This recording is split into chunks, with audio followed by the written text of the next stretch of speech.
AK അഭിലാഷും സായികുമാറും നമുക്കൊപ്പമുണ്ട്. AK അഭിലാഷിലേക്ക് എത്തിയാൽ AK Abhilash, ഇന്ന് രാവിലെ വലിയ നിര പല ബൂത്തുകളിലും കണ്ടുവെങ്കിലും ഉച്ചയോടുകൂടി പല ബൂത്തുകളും ഉറങ്ങുന്ന അവസ്ഥയിലേക്കാണ് എത്തിയത്. പല ബൂത്തുകളിലും കാര്യമായ വോട്ടർമാർ എത്തി വോട്ട് രേഖപ്പെടുത്തുന്നത് കണ്ടില്ല.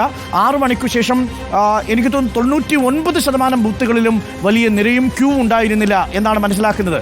ഒരു വലിയ തള്ളൽ, ഒരു വലിയ ആവേശം വോട്ടർമാരിൽ പ്രകടമായിരുന്നില്ലേ AK അഭിലാഷ്?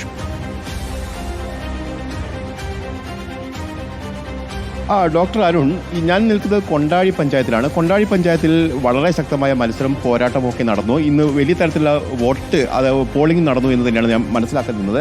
കാരണം ഞാനിപ്പോൾ നിൽക്കുന്നത് 109 നമ്പർ ബൂത്തിലാണ്. ഇവിടെ 76% പോളിംഗ് നടന്നു എന്നാണ് ഇപ്പോൾ നമുക്ക് ലഭ്യമാകുന്ന വിവരം. അതോടൊപ്പം തന്നെ ഫോം വോട്ടുകൾ അടക്കം ചെയ്യപ്പെട്ടിട്ടുണ്ട്. അതുകൊണ്ട് കുറെ കൂടി ഈ വോട്ടിംഗ് ശതമാനം ഉയരാനുള്ള ഒരു സാധ്യതയാണ്. 1262 പേർ ഇവിടെയുണ്ട്.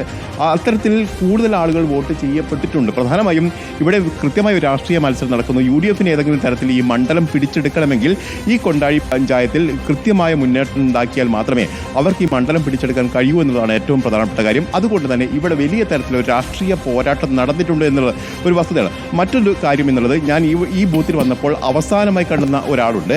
അദ്ദേഹം ഇവിടെ ഏതാണ്ട് 5:45 കൂടി ഇവിടെ പോളിംഗ് പൂർത്തീകരിച്ചു കഴിഞ്ഞിരുന്നു. പക്ഷേ ഒരാൾ വോട്ട് ചെയ്യാതെ മാറി നിൽക്കുന്നത് നമ്മൾ കാണുകയുണ്ടായി. അപ്പോൾ ഞാൻ അദ്ദേഹത്തോട് ചോദിച്ചപ്പോൾ അദ്ദേഹം പറയുന്നത്, ഞാൻ എൻ്റെ പ്രതിഷേധ വോട്ട് ചെയ്യാൻ നിൽക്കുകയാണ്. കാരണം അവസാന വോട്ട്, ലാസ്റ്റ് വോട്ടാണ് ഞാൻ ചെയ്യാൻ ഉദ്ദേശിക്കുന്നത്. അപ്പോൾ അദ്ദേഹത്തോട് ചോദിച്ചു, എന്തുകൊണ്ടാണ് താങ്കൾ ഈ ലാസ്റ്റ് വോട്ടിലേക്ക് ഇത് ചെയ്യാൻ നിൽക്കുന്നതെന്ന് ചോദിച്ചപ്പോൾ അദ്ദേഹം പറഞ്ഞു, ഇതെൻ്റെ പ്രതിഷേധ വോട്ടാണ്. കാരണം ഈ തെരഞ്ഞെടുപ്പ് അടിച്ചേൽപ്പിച്ചതാണ്. ഒരു ഇന്ത്യൻ പൗരൻ എന്ന നിലയിൽ, ഒരു വോട്ടർ എന്ന നിലയിൽ ഞാൻ എൻ്റെ ഉത്തരവാദിത്തം, രാജ്യത്തോടുള്ള ഉത്തരവാദിത്തം നിറവേറ്റുക എന്നുള്ള ആ നിശ്ചയദാർഢ്യത്തോടു കൂടി മാത്രമാണ് വോട്ട് ചെയ്യുന്നത്.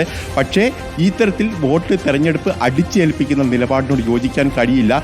ഇതൊരു സന്ദേശമായി സ്ഥാനാർത്ഥികളും രാഷ്ട്രീയ പാർട്ടികളും സ്വീകരിക്കണമെന്നുള്ള കാര്യമാണ് അദ്ദേഹം പറയുന്നത്. അതായത് ഇത്തരത്തിൽ നിഷേധ വോട്ടുകൾ അല്ലെങ്കിൽ ഇത്തരത്തിൽ തെരഞ്ഞെടുപ്പ് അടിച്ചേൽപ്പിക്കുന്ന ഘട്ടത്തിൽ ജനങ്ങൾ നിരാശരാണ് എന്നുള്ളൊരു വസ്തുത അവിടെ നിലനിൽക്കുന്നുണ്ട്. പക്ഷേ വാശിയേറിയ പോരാട്ടമാകുമ്പോൾ പലരും വന്ന് വോട്ട് ചെയ്യുന്നു എന്നതിനപ്പുറത്തേക്ക് ഈ തെരഞ്ഞെടുപ്പിനോട് പലർക്കും ഉൾക്കൊള്ളാൻ കഴിയാത്ത നിലയിലേക്ക് അവർ പോയിട്ടുണ്ട് എന്നുള്ളൊരു പ്രധാനപ്പെട്ട കാര്യമാണ്. അത് ആർക്ക് തിരിച്ചടിയാവും എന്നുള്ളത് പ്രധാനപ്പെട്ട ഒരു കാര്യമാണ്. ഈ ഉപതെരഞ്ഞെടുപ്പ് അടിച്ചേൽപ്പിക്കുകയായിരുന്നു എന്ന് വയനാട്ടിലെയും ചേലക്കരയിലെയും വോട്ടർമാർ കരുതിയതുകൊണ്ടാണോ പോളിംഗ് പെർസെന്റേജിൽ ഗണ്യമായ ഒടിവുണ്ടായത് എന്നതാണ് പ്രധാനപ്പെട്ട ചോദ്യം.